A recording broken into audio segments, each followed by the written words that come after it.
Pay no attention to the man behind the curtain. Lane and I saw, what was the movie we saw last week, Lane? Wicked. We saw Wicked last night, so I'm fresh on Wizard of Oz and Man Behind the Curtain, all that kind of stuff. So we're looking at, I'd say, somewhat in line with the sermon series that Rebecca and the pastoral staff came up with on, was it Jesus, the Family of God, or something like that? And so when they got desperate enough to ask me to do a couple of these Sunday school classes, I just said, well, hey, why don't we just look at some more members of the family of God that are mentioned in the genealogy of Jesus, found in Matthew. I'll just remind you that, as we highlighted last week, that genealogies, as they're presented in different places in the Bible, are true. I mean, I don't think they make up any relationships or characters, but they are highly stylized. And so, for instance, in the genealogy story in Matthew, Boaz, who we'll talk about today, is the son of Rahab, the harlot from Jericho that we talked about last week. Probably Boaz came a couple hundred years later. So it's not a forensic genetic chain of custody that these things present, but more the broad sweep, the broad genealogical sweep. So we're going to look at Boaz, and we're going to look at Ruth. Boaz was, again, presented in the genealogy as the son of a prostitute from Jericho, so the son of a pagan prostitute. And Ruth, a Moabitess, a refugee from an often despised people, both of whom show up in the center of the genealogy of Jesus and crucial to God's purposes in the world. So that's what we'll look at. And I want to provide, I'm going to encourage us to focus on the context, on the story. I'm going to provide just a little bit of context that I hope will help us read through it and talk about it. I'll quote one of our class members from last week, Tony, who said, in stories, there's the facts of the story, and there's meaning. And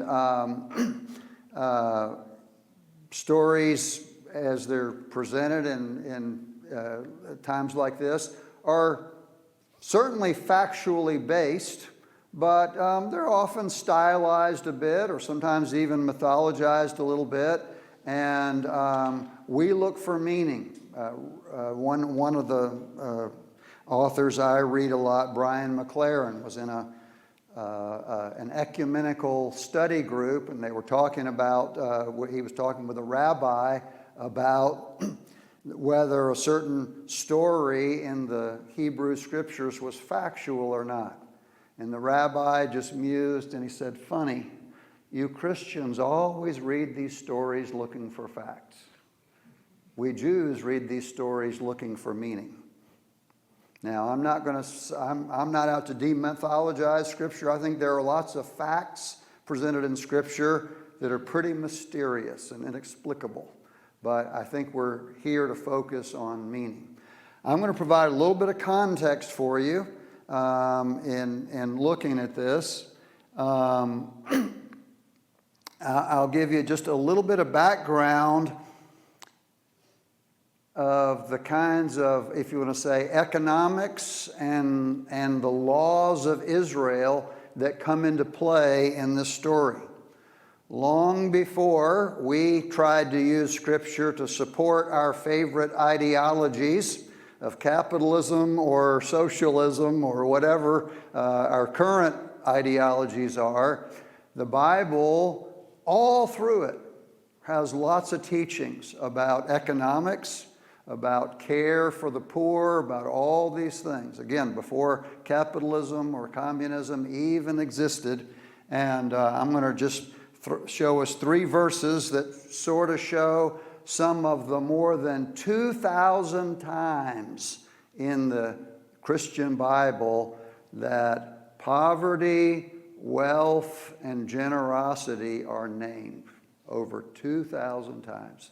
And think about how little we ever hear about any of that compared to many things that the Bible might mention 2 or 3 times. So here are just a few of the hundreds and hundreds of verses that are there. When you reap the harvest of your land, don't reap to the very edges of your field or gather the gleanings of your harvest. Leave them for the poor and the alien or the refugee. I am the Lord your God. So it was actually in the law of Israel, you're not allowed to, quote unquote, maximize the profit of your capital, your land, to the nth degree, because other people need you to share some of your productivity with them. The righteous care about justice for the poor, but the wicked don't care about such things. Buying the poor with silver and the needy for a pair of sandals, selling even the sweepings with the wheat. This is Amos's word of judgment to the Israelites, is you use your knowledge of the courts to buy and sell the poor for your own benefit. And not only do you not leave the gleanings for the poor, but instead you even sweep up the chaff that's left on the floor and add that into what you sell to your clients. So it's bad for the community, and it's even bad for your customers. People of the land practice extortion and commit robbery. They oppress the poor and needy and mistreat the alien or the refugee, denying them justice. And justice in the Old Testament always means the kind of equality of care and regard and concern that allows the poor person or the refugee to participate in the full life of the community. Isaiah, you're in for trouble. You take over house after house and field after field until there's no room left for anyone else in all the land. There's a lot of encouragement in the Old Testament for people to be ambitious and maybe even to get ahead a little bit, but there are always limits on it. And to the degree that one person or group of people, as the prophets say, accumulate more and more for themselves, they are absolutely crowding other people to the edges and off the edges of productive society. And the last one, everybody thinks about Sodom and Gomorrah. What was the Sodom and Gomorrah? What was so bad that God sent down fire to destroy them? There's only one place in Scripture that says exactly why God did this. This was the sin of your sister Sodom. She and her daughters were arrogant, overfed, and unconcerned. They didn't help the poor and the needy. And that was such an abomination in God's eyes that the Scripture tells us that's why God judged those cities. So that's a little bit of background, and then I'm going to ask us, this is a summary from a rabbi, a well-known Jewish philosopher and rabbi, Abram Heschel. We must believe that morally speaking, there's no limit to the concern one must feel for the suffering of human beings. That indifference to evil is worse than evil itself. That in a free society, some are guilty, but all are responsible. We're all responsible. And this is a beautiful story that we're going to look at now about somebody that took responsibility. I'm going to ask us to do like we did last week, and this story is a little bit longer, so I hope we can just read through. These others of you, you can read along, you can just listen, and a lot of times in the monastic communities during their meals, everybody else is silent, and one person just reads the stories of scriptures to everybody. So maybe you want to shut your eyes and just listen. Maybe you want to read along. I'm going to ask you guys to sort of move yourselves along, and maybe each person just read one of these slides as we pass them along. Would you mind just starting us out here? Sure. From the book of Ruth. And it came to pass in the days when the judges judged that there was a famine in the land, and a certain man of Bethlehem in Judah went to sojourn in the fields of Moab, he and his wife and his 2 sons. And the name of the man was Elimelech. And nobody else knows how to pronounce these, so you can say anything you want, guys. And the name of his wife, Naomi. And the names of his 2 sons, Mahlon and Chilion, Euphrates of Bethlehem in Judah. And they came into the fields of Moab and continued there. And Elimelech, Naomi's husband, died, and she was left, she and her 2 sons. And they took the wives of the women of Moab. The name of the one was Ophrah, and the name of the other was Ruth. Excuse me, is your microphone on? Is it still green? Oh, yeah, it's still. Just hold it right up to your mouth. Oh, okay. All right. And they dwelt there for about 10 years. And Mahlon and Chilion died, both of them, and the woman was left without her 2 children and without her husband.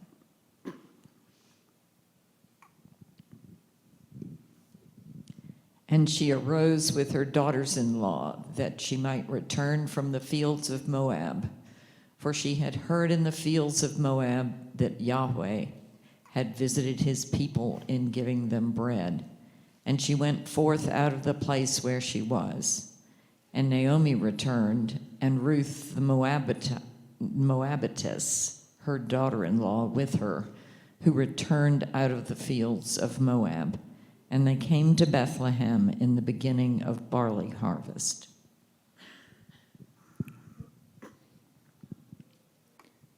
And Naomi had a kinsman of her husband's, a mighty man of wealth of the family of Elimelech, and his name was Boaz.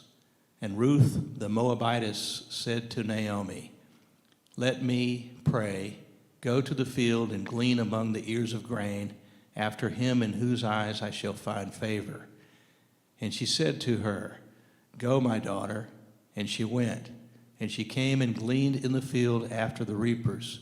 And it was her hap to light on the portion of the field belonging to Boaz, who was of the family of Elimelech. And behold, Boaz came from Bethlehem and said to the reapers, "May Yahweh be with you." And they answered him, "May Yahweh bless you." And Boaz said to his servant, who was set over the reapers, "Whose young woman is this?" And the servant who was set over the reapers answered and said, "It is the Moabite young woman who came back with Naomi out of the fields of Moab." And she said, "Let me, pray, glean, and gather after the reapers among the sheaves." And she came, and has stayed even from the morning until now, save that she tarried in the house a little.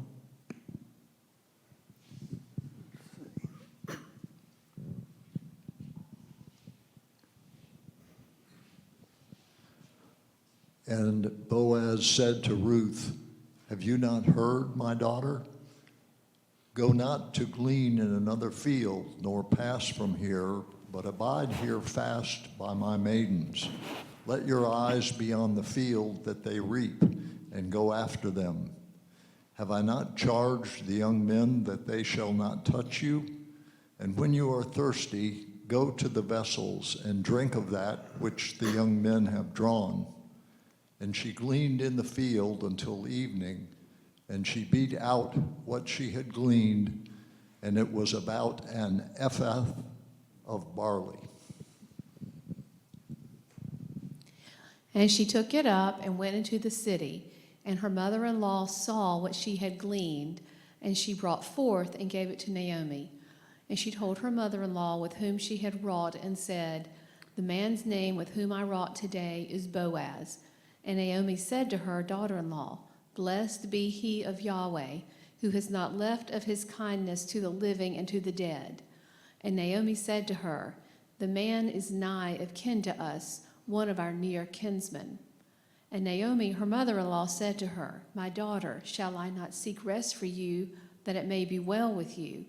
And now is not Boaz our kinsman, with whose maidens you were? Behold, he winnows barley tonight in the threshing floor.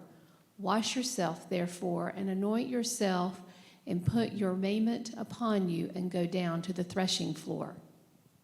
Okay. This is the kind of place in a movie where it looks like things are getting bad, and one of the characters says, I've got a plan. And then you go to some other scene and you go, what was the plan? What was the plan? You can't wait. It gives momentum to the movie, right, to see, well, how's this all going to play out?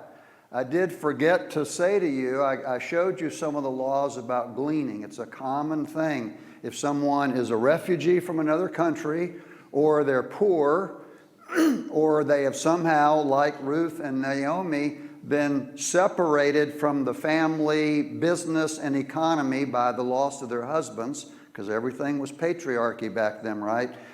Then it was the law that those in the productive part of the economy leave margins, that they leave the edges of the fields, that if they forget a sheaf of wheat or something like that, just don't go back and get it, just leave it there, it's for other people. But there was another thing, there was a way, there were structured into the legal and political economy in Israel ways that families couldn't become a permanent impoverished underclass. Every 7 years, for instance, all the debts were released. So you could make some bad decisions, maybe your father did, whatever, and things would be hard for a while, but every 7 years in terms of debt, there was a reset. And if people like Naomi and Ruth died, then there were ways that, if possible, they should go to one of their brothers-in-law or somebody like that, and that person should take them as a wife so that the dead person's posterity would stay attached to the land and the business. So there were a lot of ways to try to keep people from falling out to the edges and to bring people back into the business. I know it sounds a little weird or icky that, if my brother's wife dies and he doesn't have any kids, it's kind of my job to have a kid with his widow so that his name and his posterity can continue to be attached to the land. So that's kind of what's going on here. And Naomi says, wow, you were a near kinsman, or you actually worked in the field of a near kinsman. You notice that she said, well, I'm going to do this in the field if I find favor with somebody. And Naomi said, well, who did you find favor with? And she said, I found favor with Boaz. So even though this was the law, there were lots of people that refused to keep the law or follow the law, or made it difficult for people who were finding provision or respite in that law. But she says, well, you get all dressed up, gussied up, and go down to the threshing floor, and let's see what's going to happen next, whoever's reading. And when Boaz had eaten and drunk with his heart and was merry, he went to lie down at the end of the heap of grain. And she came softly and uncovered his feet and lay down. And it came to pass at midnight that the man was afraid, and he turned himself, and behold, a woman lay at his feet. And he said, Who are you? And she answered, I am Ruth, your handmaid. Spread therefore your skirt over your handmaid, for you are a near kinsman. And he said, Blessed be you of Yahweh, my daughter. You have shown more kindness in the latter end than at the beginning, inasmuch as you did not follow the young men, whether poor or rich. And now, my daughter, fear not. I will do to you all that you say. And now it is true that I am a near kinsman, but also there is a kinsman nearer than I. And she lay at his feet until the morning. And she returned to Ruth and told her all that the man had done for her. And she said, "These 6 measures of barley he gave me, for he said, 'Go not empty to your mother-in-law.' And Naomi said, 'Sit still, my daughter, until you know how the matter will fall. For the man will not rest until he has finished the thing this day.'" And Boaz went to the gate and sat down there. And he said to the near kinsman, "Naomi, who has come again out of the fields of Moab, sells a portion of the field that was our brother Elimelech's.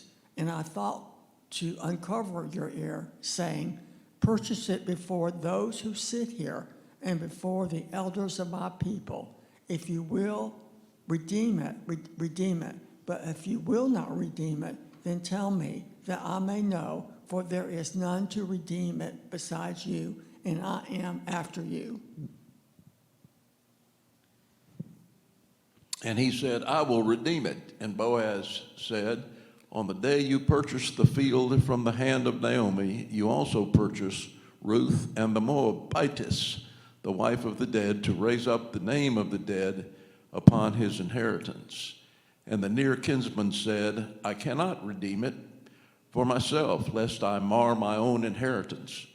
Take my right of redemption for yourself, for I cannot redeem it."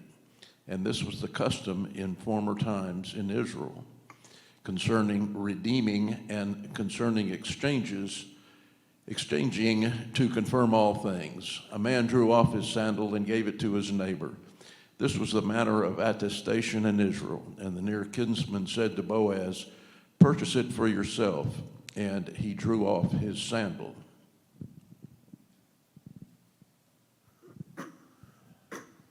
And Boaz said to the elders and to all the people, "You are witnesses this day that I have purchased all that was Elimelech's and all that was Chilion's and Mahlon's from the hand of Naomi. Moreover, Ruth the Moabitess, the wife of Mahlon, have I purchased to be my wife, to raise up the name of the dead upon his inheritance, that the name of the dead may not be cut off from among his brethren and from the gate of his place. You are witnesses this day." Just 2 more slides here. You let this table. You guys, you're going to finish the race here for us, okay? So you guys see it. Okay. And Boaz took Ruth, and she became his wife, and he went in unto her, and Yahweh gave her conception, and she bore a son. And the women said to Naomi, "Blessed be Yahweh, who has not left you this day without a near kinsman, and let his name be famous in Israel. And he shall be to you a restorer of life, and a nourisher of your old age, for your daughter-in-law, who loves you, who is better to you than 7 sons, has borne him." And Naomi took the child and laid him in her bosom and became his nurse. And the women, her neighbors, gave him a name, saying, "There is a son born to Naomi." And they called his name Obed. He is the father of Jesse, the father of David. All right. And I think that's us. Thank you. Now, we'll go back one more time to the first part of Matthew 1, the genealogy of Jesus. Abraham starts with Abraham, the father of Isaac, Isaac the father of Jacob, skipping down a little bit in the chapter, and Salmon, the father of Boaz by Rahab, and Boaz, the father of Obed by Ruth, and Obed, the father of Jesse, and Jesse, the father of King David.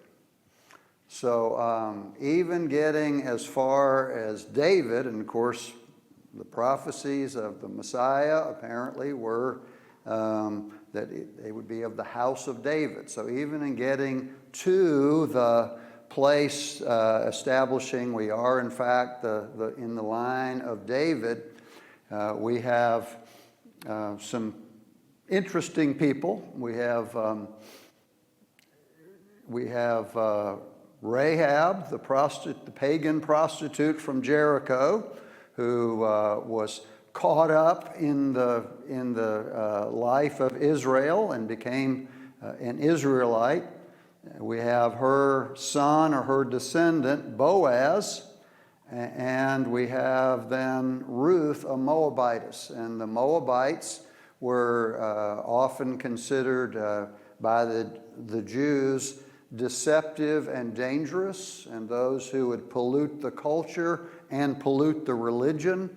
And yet here is Ruth the Moabitess as playing a key role in, bearing, if you want to say, with Boaz, David's father, and then King David. So some unlikely people were David's great-great-grandparents. Now, I'm going to invite us to just encounter this as story using the same questions that we used last time. And let's see, we might have I think we've got 5 questions. I'm going to ask us to, if this table could talk for a minute about question 1 and have 1 or 2 things you can share with us about that. If this back table, if you could come up with question 2, what's one thing in the story or, between you that you find unsettling or perplexing? If this table here could have what's one impression the story suggests to you about God? Why don't you do God and humans, okay? And the last table here, what's one way the story invites you to perceive and live your life differently? Just use your imagination, go a little crazy. What's one way this story just kind of inspires you to perceive and live your life a little bit differently, okay? I am going to say this story I compressed it slightly just so we could get through. It's, fair amount of the whole book of Ruth. So most people know one part of this story that I left out, and that is when Naomi had gone to Moab as a refugee because there was no food in Israel. And then there, both her husband died and her 2 sons, who had both married Moabite women, died.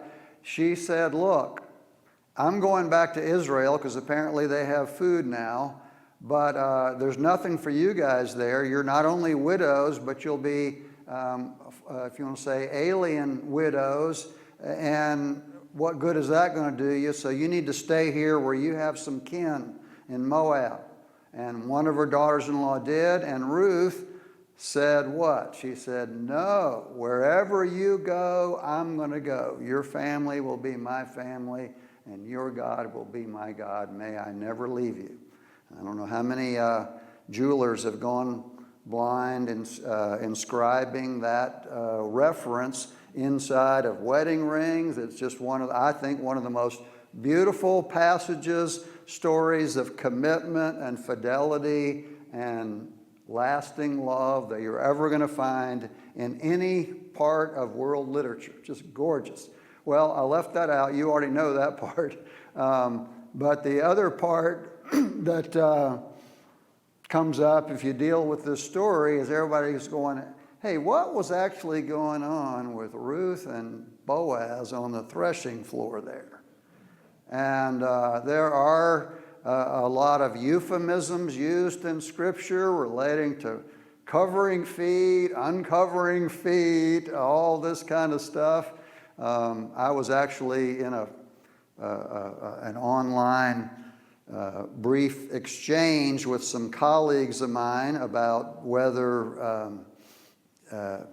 the Bible teaches primarily responsibility for personal charity and empowerment, or whether the Bible maybe leans a little harder into structural and systemic empowerment for the poor and so forth. And I had already been preparing, this story. And I said, well, I think Ruth is, story of Ruth and Boaz is maybe a thing that shows both. It shows there's structural ways that we're looking out for the people around us, and those are important, but how you deal personally.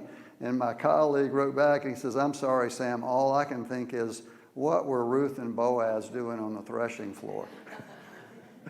And I'll just say, if you hadn't heard that, you can read the thing, and some people are just really excited to tell you, oh, I'll tell you what we were really doing. The closest thing I can think of to the thing about covering feet, uncovering feet, was when David encountered Saul in the cave and he had to make a choice. Do I kill the king who's persecuting me or not? It said Saul went in the cave to cover his feet. Well, in that case, what it meant was he was relieving himself in the manner that takes a few minutes, okay? So he covered his feet with his garments while he did that. And if you use that as the euphemism Scripture uses, then uncovering feet might have meant Ruth was making sure his pants were on while she was there. So probably nothing happened, and it seemed like in every way Boaz was a kind of by-the-book guy. And I didn't even say in the story, I think I left it out, if you read the book of Ruth this afternoon, you can read the whole thing in about probably 30 minutes, 20 minutes. It says she stayed there, and they both left the next day early enough that no rumors would be started or nobody's honor would be besmirched, by saying, oh, what were they doing on the threshing floor? So, and the other thing is, Boaz was seemed like such a by-the-book guy, and Ruth was being so hard to not spring anything. She went for transparency and said, look, this is what I'm asking you to do. And so I'd say the evidence seems to lean toward the fact that, as titillating as the adolescent rumors are, probably he took great pains that her honor be upheld and there not ever be any question of why they were going to go to court the next day and do things the right way. So, but let me just ask you, you've each got your table assignment. Just talk for a couple of minutes about your question, and then we'll have, one or two contributions from each table, and we'll close with prayer, okay?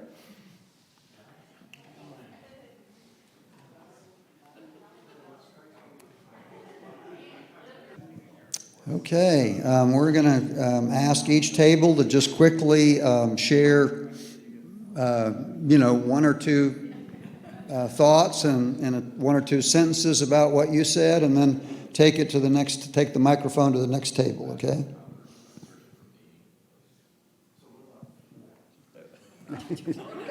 All right. Well, we struggled with this. What did you find inspiring, inviting, or energizing question? Said I drew the short straw, and Jim mentioned that energizing really wasn't probably a feeling we had, and I think that was true. And I think, to me, it gets back to the comment earlier, Sam, you made from the rabbi that said that Christians tend to focus on facts, mm-hmm. and Jews tend to focus on meaning. Mm-hmm. And I think this is a story that you would really need to read some more and just sit with and discern what does that mean. Mm-hmm. I read an article the other day. There's a book coming out from a professor at Princeton that's questioning, the virgin birth, which has been questioned for a long time, whether it was a Roman soldier or I think just somebody else, just sort of random. And if you get the facts can really get you tripped up. Mm-hmm. But the meaning is really teaching us how to live. Mm-hmm. And so that would be the inspiring point, search for meaning. Well, obviously, I'm going to seize on that maybe there's an example of some good ways to live in the story. Okay, so if you can go take it back to I think you guys, the back table back there. One thing you find perplexing or unsettling? So this was a difficult question for us. So other than the conversation we had about the threshing floor, I think we also talked about the concept of a bride price. Obviously, it's common Yes. practice in the ancient Near East, but I think Yes. from a modern perspective, it's a little difficult for us to grasp and understand. They did things by the book, at least through the courts, but I think definitely in a modern perspective, it's kind of hard to grasp the concept of a bride price, a dowry, and Yes. the idea of a woman as property during this period. There you go. Beautiful. All right. And that does raise the whole issue of, I think a lot of these stories show maybe God at work even in situations and settings that in some ways are abhorrent to God or to God's purposes. So God is at work in human culture, doesn't zero out. If God came in and zeroed out everybody who was imperfect or unloving in any way, and every culture that was not perfectly in line with God's purposes tonight at 12 midnight, how many of us would be here at 12:01? So God, a lot of these stories show God at work in very imperfect settings. But yeah, you're right.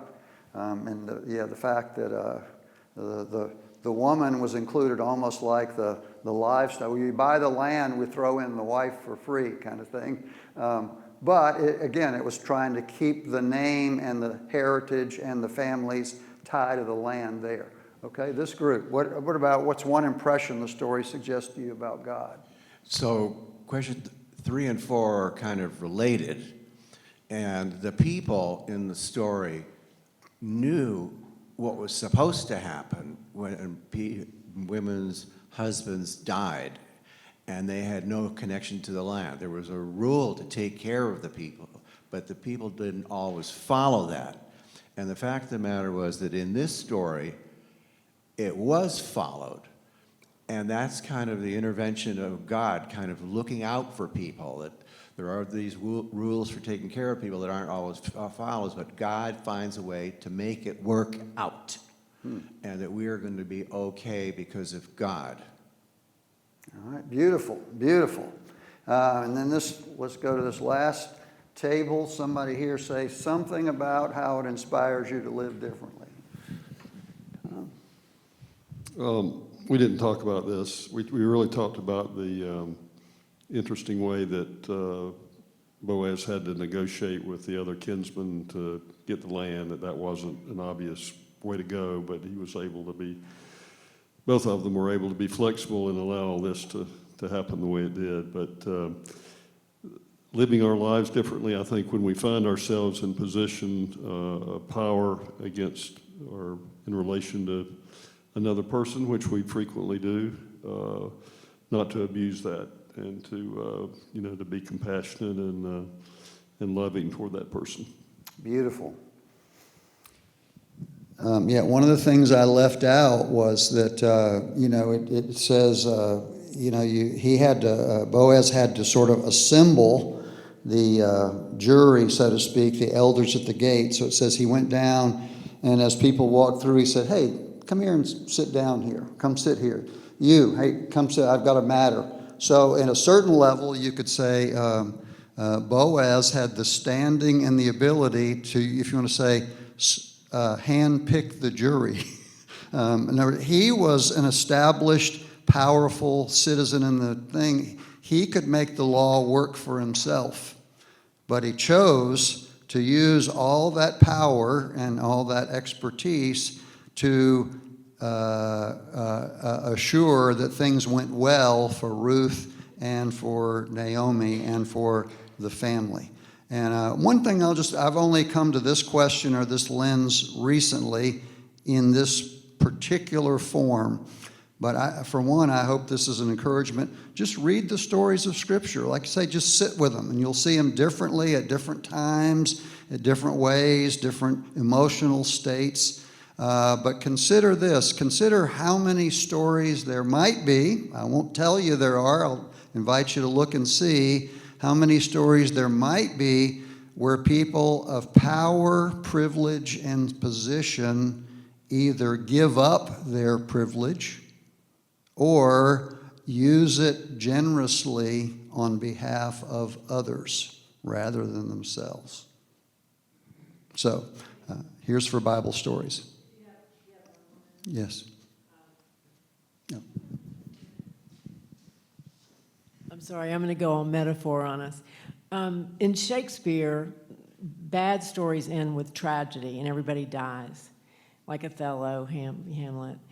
In the good stories, the happy stories, there's a union of people seemingly in conflict or of difference. And I was thinking about the end of this as being think about it, I mean, the family of God.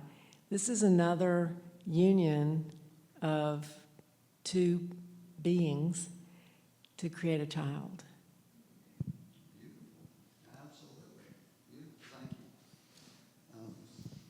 I'll close us with the Tiny Tim prayer, appropriate, I believe, in all cases. God bless us, everyone. Thank you for being part of this conversation. Maybe we'll have others along the way. Certainly you can have them with each other. You can go home this afternoon and read a story with a loved one or a relative or a neighbor and say, hey, what does this mean to you? We're not talking about facts. We're talking about what does it mean, you know? And you could hardly do better than to do that. And I would even say, I'm so big on this, I've encouraged groups, I've thought of a lot of S. You can invite some neighbors over for soup and a story, homemade soup and a story. If it's in the afternoon, it could be sangria and a story. Or if you're a guy like me, you like scotch and a story. And I mentioned last time, Walter Wink, great Old Testament scholar, passed away a few years back. But known the world over for his writing, but his favorite thing that he did, no matter where he was he'd get together a little group of lay people, and he would just say, hey, let's just talk about some Bible stories. And every person had equal voice. Every person's thoughts were equally valid, and that was his favorite thing to do in his life after all that study of Scripture. So God bless everybody.